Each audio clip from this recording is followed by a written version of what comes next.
Liverpool versus Brighton, an absolutely incredible little matchup. A very spicy fixture. I'd have to say Liverpool probably put in the best performance of the season against Brighton. Rach, what did you think of this? A really nice game to come back to in the WSL. It was my first time at St. Helens.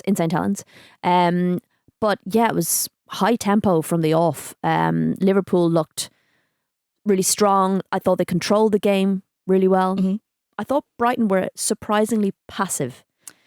Yeah, but they are inconsistent. They've started strong, but they're still inconsistent. They have their moments. This is a moment game. Yeah, but I have been impressed with how Brighton have, attacked the ball and go forward and transition quickly, playing out from the back, etc. I know that playing out from the back does stress me out sometimes. But, they have at times just looked like, Dario Vidicic, I think, summed it up really well. He said they were toothless. And it felt like that. They didn't really offer a huge amount going forward. It never felt like when they got into the box that they were particularly effective. Mm-hmm. So that would be frustrating for them because they do normally look dangerous in and around the box. Now, yes, they are missing Fran Kirby, but I think they have played without her before Christmas and they have played better. But equally, I just thought Liverpool looked really sharp. A little bit sloppy in possession at times, but I thought, they came back off the break. Obviously enjoyed the break, and it's done them very well. But the Olivia Smith goal was unbelievable. They've got Sam Kerr in, the Scottish one. They've got her in now as well. And I just thought, when I saw the lineup and I saw no Bonner, no Clark in defence, Hannah Silcock was in there. I actually thought she had a really good game for sure. And she's a young player as well. I thought she played really well. So she's 20, just to make us feel terrible. I think given they're still missing Hogg as well, it was a really impressive performance because it has felt at times with the injuries they've had pre-Christmas that they've just been a little bit lackluster and a bit thin on the ground. So actually this was a really positive performance. And with players coming back, the likes of Nagano in midfield, incredibly pivotal to that Liverpool midfield. They just looked a bit more like the Liverpool of last season. Energetic. Yeah. 100%. And that you think about the importance of those points. So this was their first win since the 3rd of November. First WSL win since the 3rd of November. And also the 3 points have taken them into 7. So it's given them a 2-point kind of distance between what you probably class as like the bottom of the table. So yeah, Aston Villa's on 10, Everton's on 10, West Ham 8, Leicester City on 6, Crystal Palace on 5.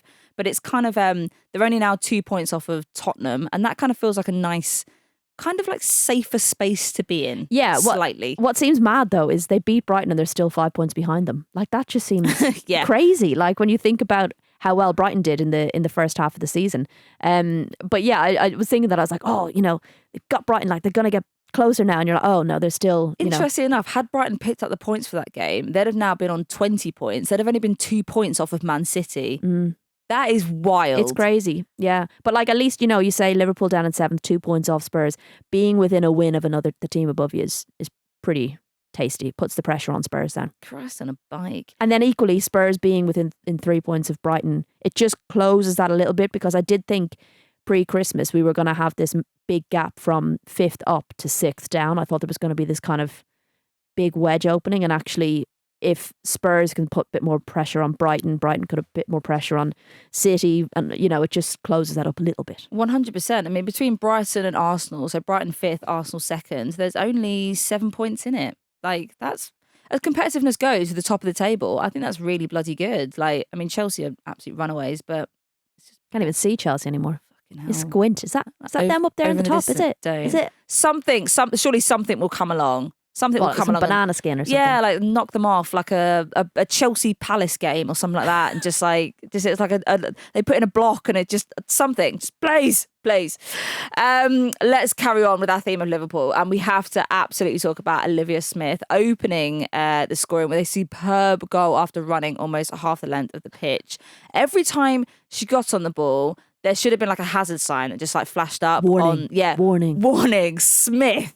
Matt Beard said after the game that Smith is probably going to get hurt if the treatment she is getting from opponents continues to go unpunished by officials. Prior to this weekend, Smith had been fouled 20 times, the most of any Liverpool player this season, and second only to West Ham forward Vivian Asai's 21. Matt Beard has submitted clips to the PGMOL. I can just imagine them at home going, that one, clip that one up. That one, I'm going to clip that one up. I'm going to put it into a little highlights reel. Send. He's made a montage of... what music would you put over it? I get knocked down, but I get up again. You're never going to keep me down. Would it be something like that? I think that's a really good shout, actually. Okay. Yeah, so he's put together. I'd love to see this. This would do numbers on socials if you just had a 5-minute montage of all the best Olivia Smith takedowns. They're waiting for a response for the PGMOL, but what do we make? Thanks received. Yeah, noted. See you next week. I hope West Ham are doing the same now. I don't think they will. I think they'll just take that on the chin, to be fair. Yeah, I think they probably will. Yeah, I can't imagine them spending too much time. Matt Beard has got to be in his bonnet about the PGMOL. What I do rate for Matt Beard is the fact that he's very protective over his 100%. Players. And he's done it off the back of a win as well. So, it's that not a bitter response. But equally, I do not think that this game was particularly controversial in terms of, I wouldn't have looked at that game and gone, God, she's getting That's a targeted battered. attack. Yeah. So sure. Maybe it's just something, as you said, he's had it clipped up. So maybe it was something he'd prepared pre-Christmas and spoke about only now. I mean, bearing in mind he was in the stands because he'd accumulated yellow cards and was not allowed to be pitch side. So that feels like he's definitely not a fan of the old PGMOL right now. Jesus Christ. Okay, any concerns for Brighton, do we think, off the back of that? Do we think they were unfortunate? Like the own goal at the end was unfortunate. Yeah. Do I think Liverpool still deserved to win regardless of the own goal? 100% absolutely. But that was, I just feel so sorry for Karabali. That was horrible. Yeah, and I do think they struggled a little bit with Liverpool's direct running. And, Enderby and Kieran, gave them handful when they were a handful when they came on. They looked a little bit like they were still kind of a little bit on the Christmas break, that kind of way. So, I imagine a couple more games under their belt, they'll feel a bit pressure. There's plenty of cup games to give them minutes and they'll find their feet again. But they just looked a bit rusty. But I think it's hard when you come back from the winter break and you're kind of like a little bit sluggish. Like you're straight back in. It's fucking freezing. Like the last thing you want to do is be out on the pitch. I think in January and February. Like I was the fact so cold this week. I can only mittens weather, that kind of thing. Yeah, but it's the kind of thing where I take my gloves off and my hands feel like I've not been wearing gloves.